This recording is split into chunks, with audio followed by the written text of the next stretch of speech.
So hello everyone, myself Venu and working as a lecturer in mechanical engineering from Government Polytechnic Warangal and dealing the subject of refrigeration and air conditioning.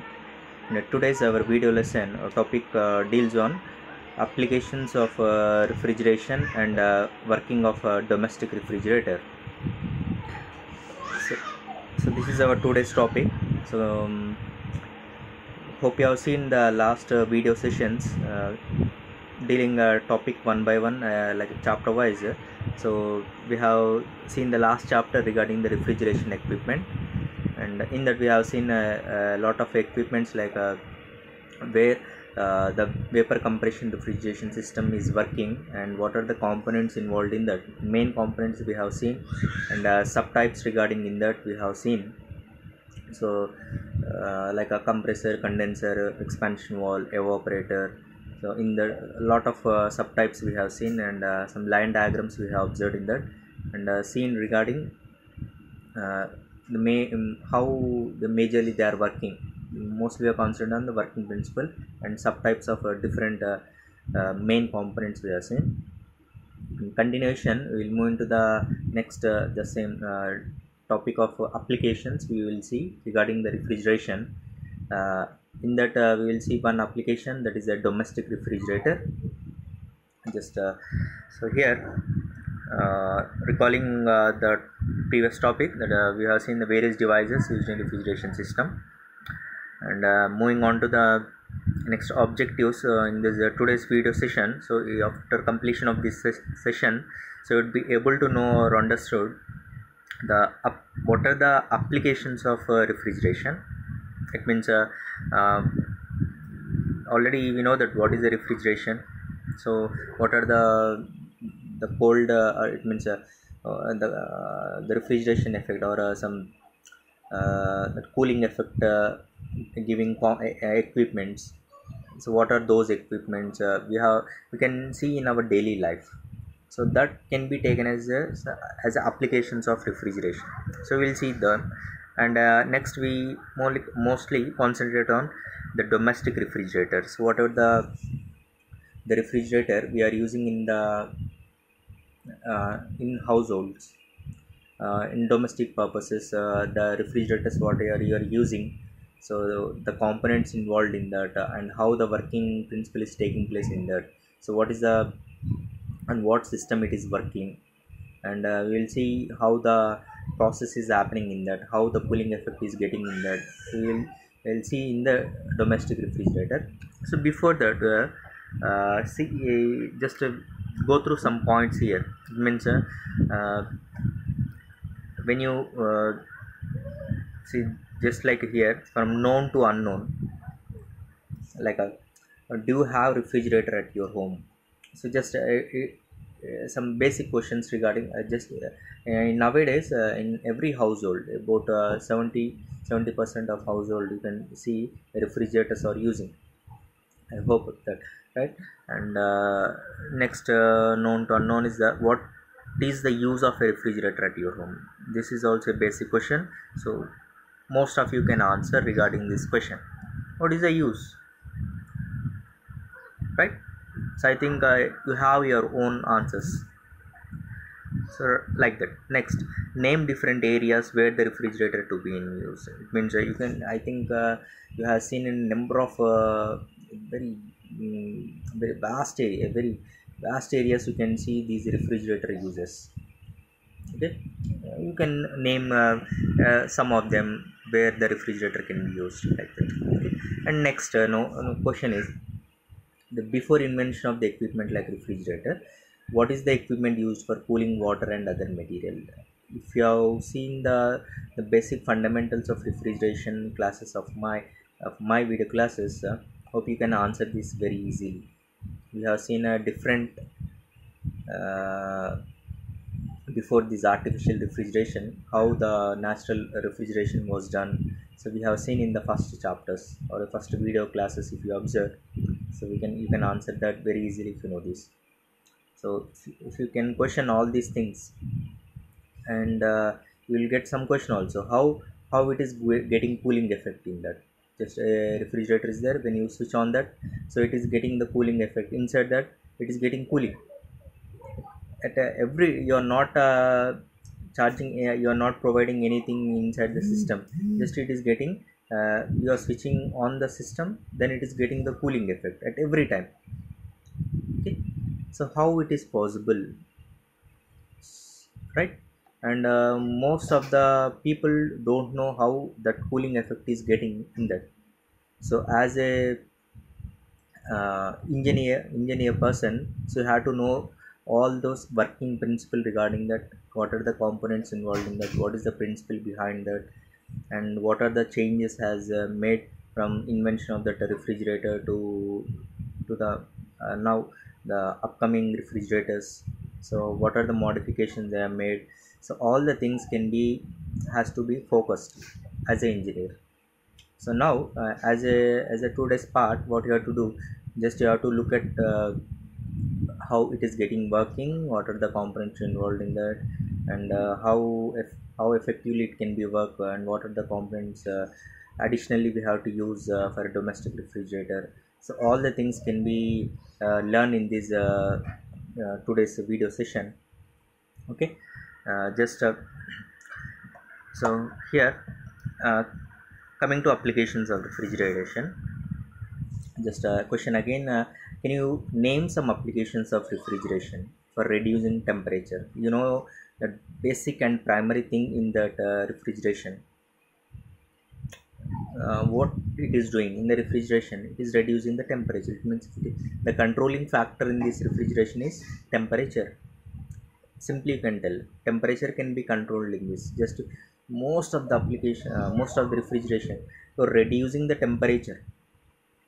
Okay, if you take our country, most of the refrigerators what you are taking, mostly you are using the same purpose, that is to reduce the temperatures. As our if you observe the temperatures, the outside during summer, if you consider like above 40 degrees, 42 45 degrees centigrade will be there.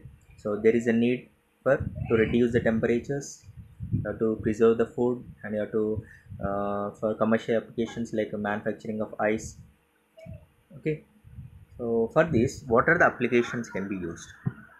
So here we have some applications like domestic refrigerator, which are used in households to store the food, where you can see there is a reduction in the temperature in that box. If you observe, there is a evaporator box, complete box of a refrigerator. And ice plant, which are used for commercial purpose to produce the ice cubes in that. And similarly, water cooler, basically you can see it at some some malls, or some schools, or some colleges, some in offices. You can see these water cooler as application of a refrigeration, where simple purpose is it is used to cool the water which is used for a drinking purpose, while maintaining the temperature in between 7 to 15 degrees like that.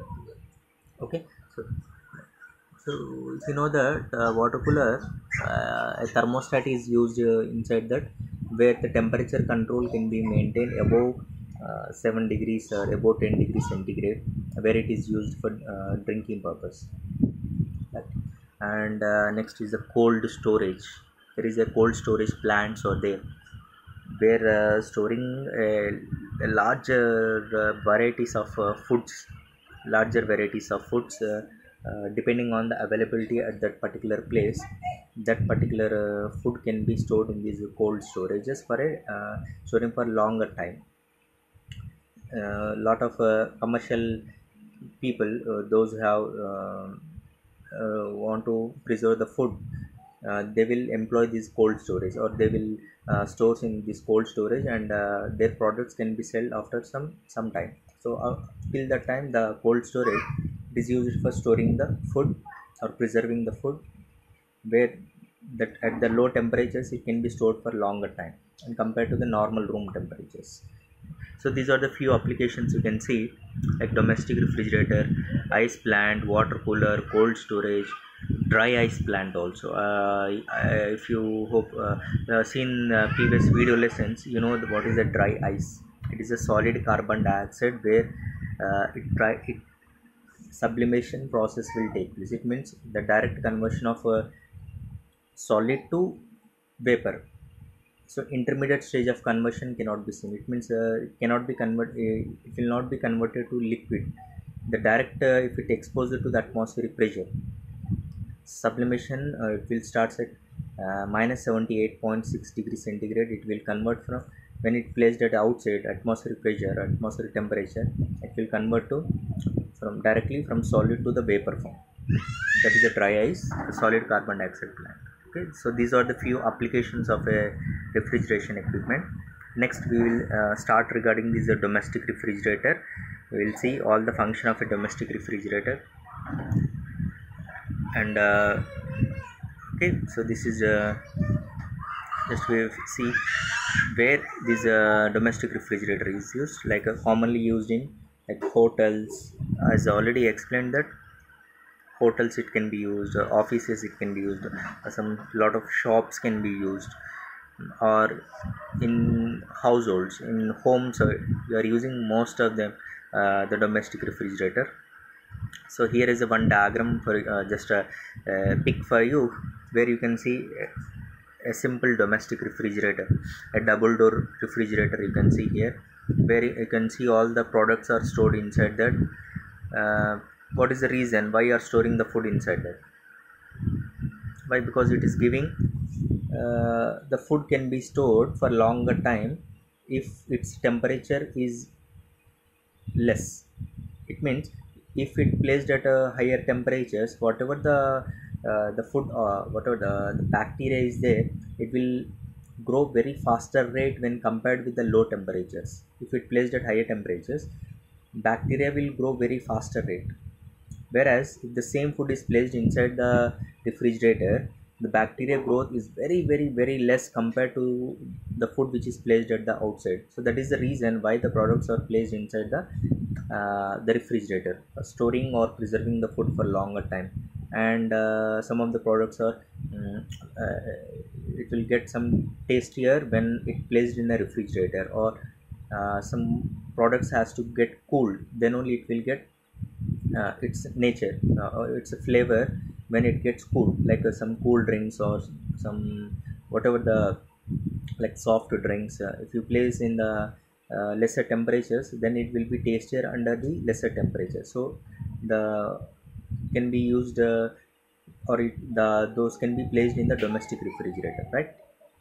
So this diagram, I think everyone knows this domestic refrigerator, but here the thing what you have to know is what are the components and how the working, and main thing is how it is getting the cooling effect inside this box. All the products are placed, how it is getting the cooling effect inside that, what are the components, what is the science behind that. So all this can be seen in this domestic refrigerator, right? So just we look at these a few points regarding domestic refrigerator first. So commonly specified in terms of capacity such as 80 liters, 165 liters, 210 liters. Already if you move on to, if you want to purchase a domestic refrigerator,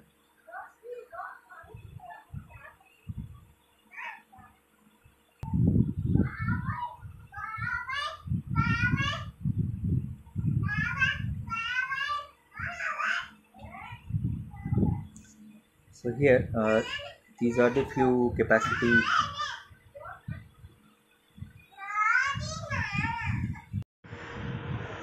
So this is a commonly specified the capacity of the refrigerators: 80, 165 liters, 210 liters of the gross volume. So generally if you go into the market, they may be called, or in terms of capacity, or for purchasing of a refrigerator, generally asking 80 liters of refrigerator, or some like 165 liters of refrigerator. Generally we are when you making a purchase of the refrigerator, generally we are using these terms in terms of the volume. Okay, so now coming to the main line. So the domestic refrigerator, it works on the vapor compression cycle, VCR cycle, vapor compression refrigeration cycle, as already we seen in the previous video classes regarding the how the system is working regarding this vapor compression refrigeration cycle. And so we see in these main components. compressor, condenser, evaporator, expansion device, capillary tube. In this domestic refrigerator, we are using the capillary tube. And here, so we have the line diagram of a domestic refrigerator. So where just have a look regarding this line diagram. It is very important, and just if you observe the main components are mandatory in this. You can see the main components, just you can identify them. So at the bottom you can see, generally if you see the refrigerator, so there is a black color round dome type of structure will be there, a cylindrical type, and on the top a dome type of structure. It is named as compressor. So the same thing you can see here. So there is a compressor, and to that you can see there are in this we are seeing two connections are there, or two passages you can see here in this particularly this diagram I am explaining regarding the domestic refrigerator. So one is a discharge line and other one is a suction line. To explain the working principle, so these are enough. There is a one discharge line, so where this discharge line is going, the pipeline is making connection to the condenser, and the suction line is coming to the compressor. Okay, now the condenser you can see here. So the right of a compressor you can see, that is the condenser part. So where you have having the fins there, the white type of fins, and there is a pipeline, and to this pipeline, after the condenser you can see it is connected to the dryer, right? Then dryer to this pipeline is moving to a heat exchanger. It means whatever the heat is there in this, it get exchanged in between the two other pipeline which is coming from the other circuit. So we will see that there is a heat exchanger. So for better functioning of the refrigerator, here we are using the heat exchanger. And next after this condenser, next to the dryer, this mainly it enters into the capillary tube or expansion device. Okay, expansion device, then it enters into the evaporator component.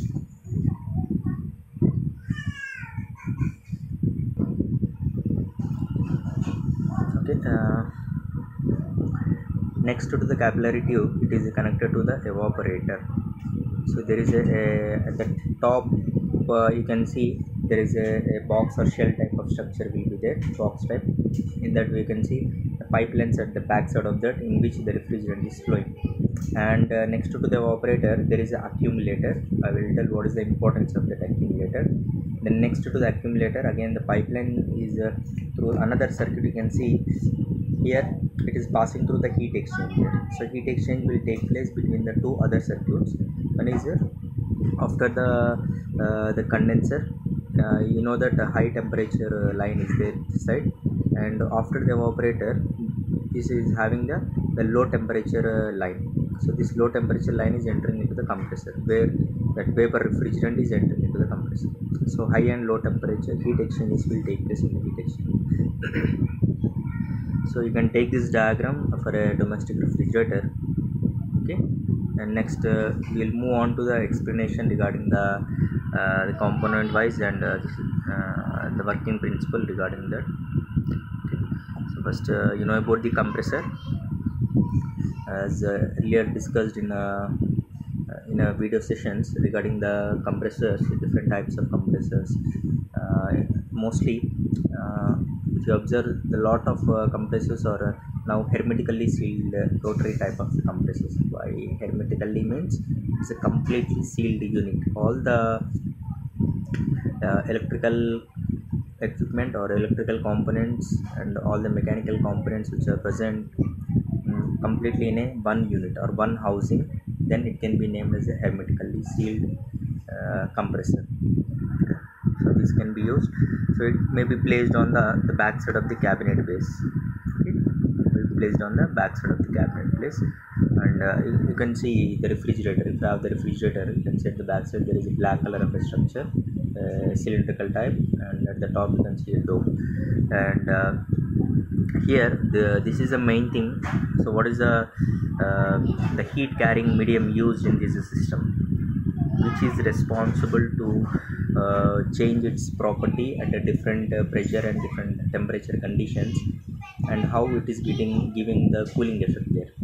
So the refrigerant or the cooling medium, sorry, the heat carrying medium used in this system is Freon R12. So that chemically named as dichlorodifluoromethane, like in this particularly using R12, or now updated is like R134A. It's a tetrafluoroethane. So uh, changing the days, the refrigerant using, so depending on the properties, it's eco-friendly. If it is more eco-friendly, then shifting to other refrigerant. Okay, so like that. For example, if you take air conditioners, there we are using the Freon 22 or R22, the gas name or the refrigerant name or the heat carrying medium name. Okay, these are the Freon groups. The company, all these chemicals will fall under this product name Freon. So they are named with the continuation of that name, Freon 12 or R12 refrigerant, right? Next, what is the function of the compressor? You know that the vapor refrigerant, so which is coming or received from the evaporator through suction line, it enters into the compressor, and there it get compressed, increases the temperature and pressure in the compressor, then provides the driving force to the system. Okay, first the function is three functions I have told regarding the compressor. It sucks the refrigerant from the evaporator, it compresses the refrigerant, it provides the driving force to the next component, so it will push us out the refrigerant. So these are the three functions doing by the compressor, and it will act like a heart of the system. Next, coming to the condenser part, then next after the compressor, the phase of the refrigerant is to superheated vapor form of a refrigerant which is having very high temperature and high pressure. Then it enters into the condenser, where you can see at the if you observe the refrigerator, domestic refrigerator, the back side of that you can see there will be a long section pipe will be there, like some C type of curved pipes can be seen at the back side. From top to bottom you can see that, where it consists of some wire type of structure. It is fixed in between those pipes, like a grill type of structure you can see there. So where, what is the use of that? Have you ever at any time have you thought about that? What is the importance of that? What is the importance of that backside pipes? And one thing you have to remember, that if you stand backside of that, you sense some heat is rejecting out from that system. Heat is coming outside from the system, right? What is happening here? What is the science behind that? That heat rejection is taking place in the condenser. It means whatever the refrigerant flowing inside the pipes, that backside of the whatever section you are seeing, so inside the pipes the refrigerant is flowing. When the air is making contact there, that air is receiving the refrigerant is having higher temperature, as already know that it is receiving the temperature, or it is whatever the cooling medium here, that air, surrounding air is making contact there, heat exchange will take place. Hot air is the temperature is received, high temperature is received by the air, and this air in turn gives out its less temperature to the refrigerant. So this is happening in the condenser. What happens there? Phase change is taking place. That vapor refrigerant, superheated vapor refrigerant is now reached to saturated liquid form. Then it converts to the completely into the liquid refrigerant. Okay. Now again the thing, what is the importance of that wire type of structure, the which is like mesh or with some grill type of structure? What is the importance of it? You can see there. So the condenser tubes are held vertically tight under wire from both the sides. So it is used for placing tightly under at one place, and it also acts like a fins, because already I have told that regarding the fins, it increases the surface area of contact. What happens?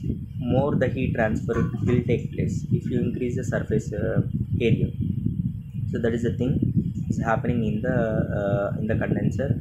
Phase change is taking place, temperature is maintaining constant, and sorry, pressure is maintaining constant here. It's a isobaric process in this condenser, and phase change is taking place, and fins which are there like a wire type of structure, it will act like a fins which increases surface area. So all these are very important things you have to remember in the condenser when we study regarding the condenser. Okay, now what is the stage of the refrigerant at the end of the condenser? That is, liquid refrigerant is coming out of the condenser. Then next, what I have told the point that pressure remains constant, means it's coming out with high pressure. When you can get the low temperatures, when that high pressure refrigerant is changed to low pressure refrigerant. It means when we reduce the pressure, there is a drastic change in the temperature. Very low temperatures are created here. Okay,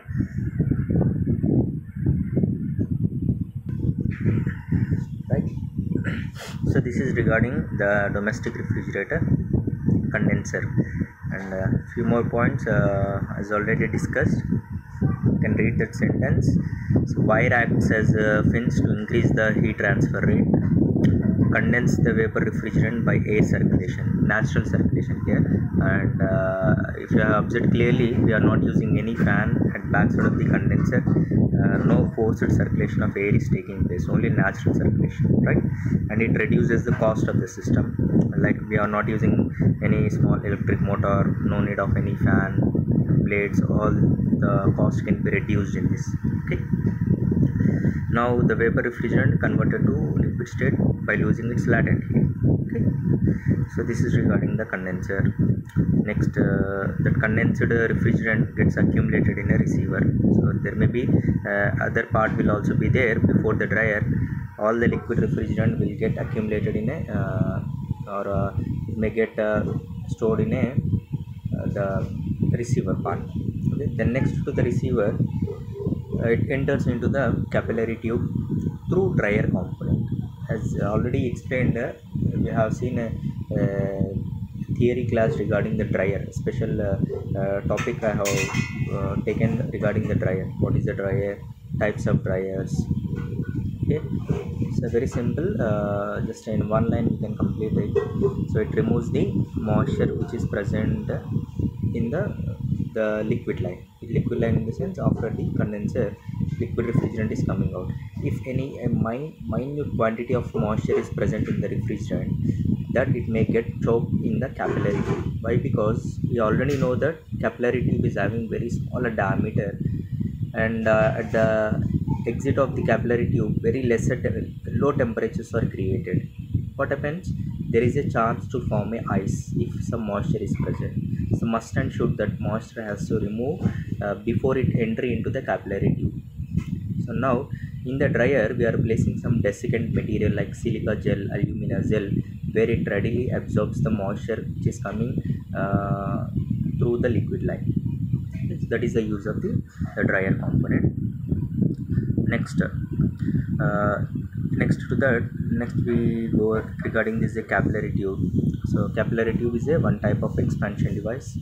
So it acts like expansion device, and the diameter of the capillary tube is very narrow. As already told, that it's very smaller in diameter. Cross section is very small compared to the liquid line. If you see the other within the same system, if you observe the other pipe size, for example, if it is a 1/4 inch of a pipe, this capillary tube has very minor diameter cross section will be there compared to the liquid line pipe. Okay, so it will allows for expansion. What is happening here now? Here, so you can see capillary tube. What happens here? It reduces, as you know that is the expansion device. It reduces the pressure and the temperature of the liquid refrigerant. Okay, and here this line is passing through the heat exchanger. After the dryer, the line is passing through the heat exchanger, and then it enters into the heat exchanger. Then it enters into the capillary tube. Before it and making connection to the capillary tube, pipeline is first passing through the heat exchanger. So function of capillary tube is reducing the pressure. What happens at the exit? So due to drastic reducing the pressure, temperature drop will also takes place very rapid. Minus centigrades you can get at this depending on the refrigerant. Okay, refrigerant property, right? Now, so what you have to think here, low pressures are created in the capillary or in the expansion wall, and low temperature also created. So before the expansion you can see it is a hot line, it means high temperature line, it is having very high temperature line, so which is passing through the heat exchanger. Now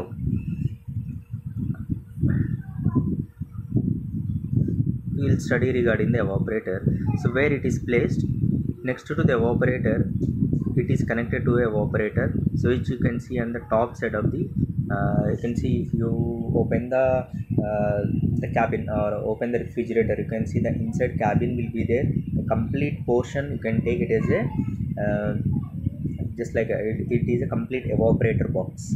So where you can see evaporator pipelines will be there inside that section. If you open it totally you can see that, but it has to be removed that completely, but just you can see a box type of structure only, right? Now what happens here, the liquid refrigerant which enters into the evaporator. So you know already in the evaporator we are keeping all the products which are taking out from the outer like a from the outside you are taking out, there will be some outside temperature for the products. When you place inside that box in the evaporator, that heat is taken by the liquid refrigerant which is flowing inside the tubes of the evaporator, then it vaporizes, changes its phase to liquid to vapor. So vaporization is taking place in the evaporator by taking the latent heat, okay, by taking the latent heat from the refrigerated space or products to be cooked. So this is happening here. Then next to the evaporator, so heat carry is equivalent to latent heat of vaporization. So evaporator coil can produce low temperature up to minus 15 degrees centigrade. Just like the entry of that refrigerant at the top side why you are placing means it will very low temperatures you can take out from that at the entry of the refrigerant, low temperature refrigerant, just like minus 15 degrees centigrade. So where you are telling that box as a freezer or a deep freezer will be there at the top, and at the bottom you can see again the same refrigerant will be sending at the bottom side also. Then what happens, somewhat lesser temperature will be there when you see in the deep freezers. Deep freezers having minus 15 degree, like minus 10 or less than minus centigrades, like minus centigrades will be recorded. If the same temperature after receiving the heat, if it come to the downwards more temperature like somewhat like 2 degrees or 4 degrees 5 degrees, they may be created in the bottom portion of the bottom of the cabinet. Okay, then so here usual temperature in the evaporator space is minus 7 to 10 degrees centigrade. So this can be maintained by using some thermostat also. There will be a switch you can see in your refrigerator after opening the door, there will be a switch thermostat. It is a temperature control device, so you can adjust the temperature. For example, if I want only 5 degrees centigrade, then you can adjust it for 5 degrees centigrade. Okay, now so this is the thing how you can maintain in the evaporator. So after converting to vapor refrigerant, if you see the phase at the phase of the refrigerant at the exit of the evaporator, that is vapor refrigerant is coming outside of the evaporator. Then it enters into the next component. Actually it enters directly into the compressor, but the problem is if the load placed in the evaporator is less, at sometimes evaporation will not taken place properly, and liquid refrigerant has a chance to enter into the compressor, which will damages the component. Only the pure vapor refrigerant has to enter into the compressor, right? So what have to do here, one thing is we have to use the accumulator after the evaporator. So accumulator purpose is it will collect the liquid refrigerant if any present in that after evaporation, if any particles are present, that it will be collected in the accumulator. That liquid particles will not be entered into the compressor. So that is the function of accumulator, which is placed after the evaporator component. Then next to the accumulator, you can see, so that line, it is passing through the heat exchanger again. So low temperature line is at the evaporator side, and high temperature line is at the condenser side. So what happens here, this temperature is taken at the low temperature is taken at the high temperature side. Heat exchange is taking place here. So before entry to the compressor, the primary heating of the refrigerant is taking place in the and further, if any liquid particles are present after the accumulator also, that it will get evaporated by absorbing the heat from the hot side of the pipe, that is in the heat exchanger. Now if you see, this cold temperature is taken by the hot side of that condenser side pipe. What happens here in the capillary tube, what you are doing, due to reduction in the pressure, low temperatures are created. So here you are decreasing the temperature by heat exchanging in the heat exchanger process. So it will be more economical if you place this type of heat exchanger in this domestic refrigerator. So this is regarding. Now the vapor refrigerant, only pure vapor form of refrigerant will enter into the compressor. So this is regarding the how the cycle will repeats again and again, and here in the evaporator you are getting the cooling effect. Okay, in the evaporator you are getting the cooling effect. So the refrigerant which is flowing inside that, it have the property, when it reaches to certain pressure, it gives out very low temperatures. So that low temperatures are utilized by us to maintain the low temperatures in the system. That is done in the evaporator. Okay, that is how it is phase change is taking place in the condenser, how the phase change is taking place in the evaporator. So you can see all the functioning, all the components functions also, right? So this is regarding the domestic refrigerator. So hope you have seen, got some information regarding, or you have studied, or you have understood, or I think you have know something regarding what are the applications of refrigeration. So we have seen that all the different applications, depending on the usage or depending on the how they can be employed at different places. And next we have seen one application regarding in that is a domestic refrigerator, right? Diagram of domestic refrigerator, working of domestic refrigerator. So this is what we have seen in this today's video class. So you have understood that topic, and try to go with this quiz part, then you can I hope you can understood more. You have learned the thing in this video class more, then you can answer this very easily. So domestic refrigerator operates on, it's vapor absorption, no. Vapor, it's air conditioning principle, no. Air refrigeration principle, no. So you can simply give the answer. There is a compressor, vapor is compressing in the compressor, so it is a vapor compression refrigeration cycle. The answer is E. Okay, next, the refrigerant used in domestic refrigerator is already, this point is also discussed regarding the freon groups. It is R12 is the answer. Freon 12 is the answer. You can see the answer. Freon 22 is for, it is for air conditioning, mostly used for air conditioning. Ammonia is for larger equipments, mostly used in the this vapor absorption refrigeration system. Why can't we use this ammonia in the vapor VCR system? Maybe it is a somewhat it's a flammable, I think. Flammable, or it's a one property which cannot be used for compression purpose, right? So the answer is freon 12. So refrigerant in the refrigerator should have, so some properties will be there. We have seen in one video class what are the properties of the refrigerant. So in that so a refrigerant must and should have high latent heat, that is the answer. Okay, next the question, coming to the questions. So describe the working principle of domestic refrigerator with a neat sketch. Write the applications of domestic refrigerator. So these are the few questions, and very important frequently asked questions regarding the domestic refrigerator. So hope you have understood the topic regarding the domestic refrigerator. refrigerator, and you have got some information regarding how you are getting the cooling effect in the refrigerator. Okay, so thank you for watching, and let us see some a video regarding this domestic refrigerator. Continuation of this, you can see the that video. So hope you have understood my video session, and in the next video session